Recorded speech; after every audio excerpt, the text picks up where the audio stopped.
ça. Moi, mon nom, c'est Yannick. C'est un prénom d'origine bretonne et l'étymologie est Dieu est miséricordieux. On en apprend un petit peu sur moi. Hein. On me dit souvent comme t'as l'air de quelqu'un de miséricordieux. Ouais, c'est... Miséricordieux, en fait, je vais être honnête, c'est dans le top 3 des mots que j'emploie jamais. Là. Ouais, avec viennoiserie et enquiquineur. Ça, c'est... Ouais, viennoiserie, non, je dis jamais ça. Moi, je dis tout le temps danoise, tartelette ou chocolatine, tu sais. Je suis précis par rapport à la viennoiserie que j'aimerais obtenir. Ouais. Alors, si tu t'en vas à la boulangerie, tu te dis « Hey, j'aimerais avoir une viennoiserie », le pâtissier va dire « Laquelle? » Sois plus précis, là, buddy. Non, il y a beaucoup de règles de français qui existent. Il y a la règle de la majorité des noms communs au pluriel. Hein, on ajoute un S à la fin, à l'exception de genou, bijou, caillou, chou, hibou, joujou et pou. Oui, vous connaissez ce mot-là, pou?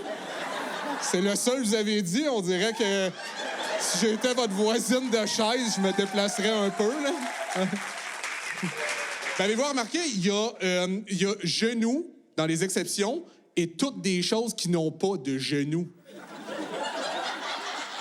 Ça n'a toutes pas de genoux, hein? Un chou, ça n'a pas de genoux. Un hibou, ça n'a pas de genoux, hein? Un joujou, là, vous allez me dire, mais maintenant, les jouets, ils ont des genoux. Mais pas avant. Barbie puis G.I. Joe, c'était pas des personnes en plastique qui pouvaient plier les jambes, ça, là. Hein? Barbie, hein? C'était comme une beauté fabulée, inaccessible. Puis c'est vrai que c'est ça, en société, on aime ça, les femmes blondes platines, pas de genoux, hein? On adore ça. Moi, Mitsu, je la trouve absolument très jolie, mais je l'admets, ses rotules me gossent. Hey, pour vrai, toutes les exceptions, c'est genoux et tous des trucs qui n'ont pas de genoux. Moi, je me demande, est-ce que c'est un total hasard ou bien une énigme à déchiffrer? Personnellement, je pense que c'est un total hasard, mais j'espère que c'est une énigme à déchiffrer. T'imagines, t'es là, tu gueules les exceptions dans un crâne de cristal. Pou, genou, chou, caillou. Puis là, il y a une porte qui apparaît. Tu l'ouvres, puis derrière la porte, il y a tous les secrets du monde. T'ouvres la porte, il y a comme tous les bas que t'as perdus dans ta vie. C'est comme, c'était ici, là, il fallait dire chou, pou, caillou.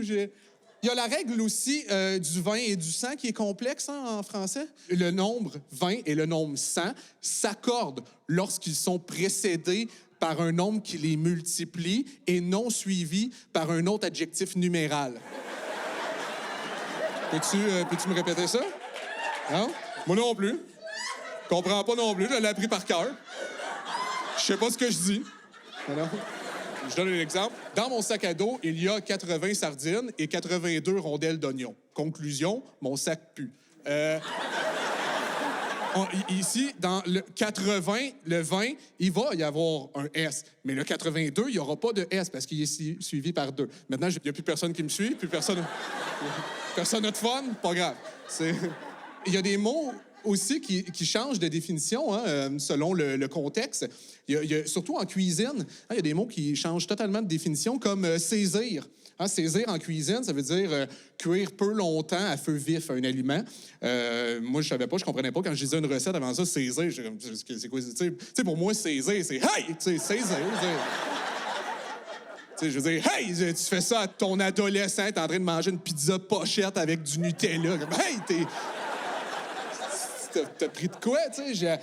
C'est important de le savoir parce que si tu fais hey à ton poulet, c'est pas mal sûr que tu vas quand même attraper la salmonelle, là. C'est fort possible. Moi, j'aime ça, les mots en général, parce que c'est ça qui nous permet d'exprimer nos émotions, hein, de les verbaliser, puis aussi de commander des hot chicken. Puis ça, c'est deux affaires que j'aime beaucoup. Par contre, il y a des mots qui n'existent pas, hein? Il n'y a pas de mots pour dire que t'es pas essoufflé. C'est vrai. Si je suis essoufflé, je peux le dire, je suis essoufflé. Si je suis pas essoufflé, je suis pas capable de le communiquer. Hein? On a mis nos efforts ailleurs. On a inventé un néologisme pour vendredi. On a inventé le mot vendredi, mais il n'existe pas encore de néologisme pour parler de quand t'es pas essoufflé. Hein? Il n'existe pas non plus de synonyme d'amour. Il n'y a aucun synonyme pour amour, mais il y en a une couple quand même, par exemple, pour flatulence, hein? Pète, vent, gaz... OK, on peut-tu passer à d'autres synonymes? En tout cas, bref, je sais pas comment le dire autrement parce qu'il n'y a pas de mots qui me le permettent, mais j'aime le français et comme on dit jamais, ben on enquiquine ce qu'on aime. Voilà. Le français comme je l'aime.